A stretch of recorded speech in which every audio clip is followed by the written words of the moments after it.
is a weak leader. He may be trying to project strength, but he is a weak man when he's going after weak individuals. So we need to hold him accountable for the crimes that he is committing in Ukraine. Iowa Republican Senator Joni Ernst in Poland today urging President Biden to allow the transfer of MiG fighter jets from Poland to Ukraine.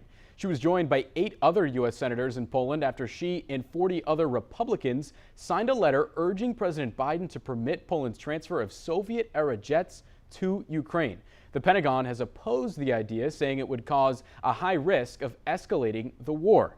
And as the Russian assault continues, so does the humanitarian crisis there in Europe. The United Nations says nearly 10 million Ukrainians have been displaced, and now the Biden administration is looking to speed up the process for refugees looking to come to the U.S. ABC's Christine Sloan has more details tonight. The Russian Defense Ministry claims their forces deployed hypersonic missiles for the first time in this war.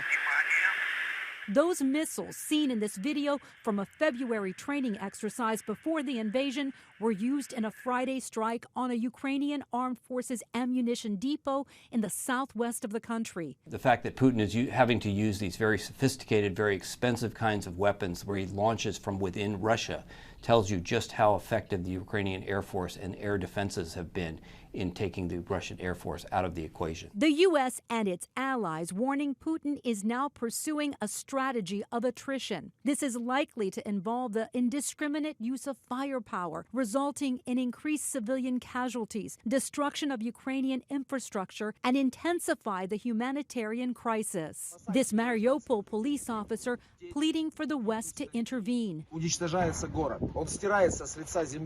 saying children, elderly people are dying.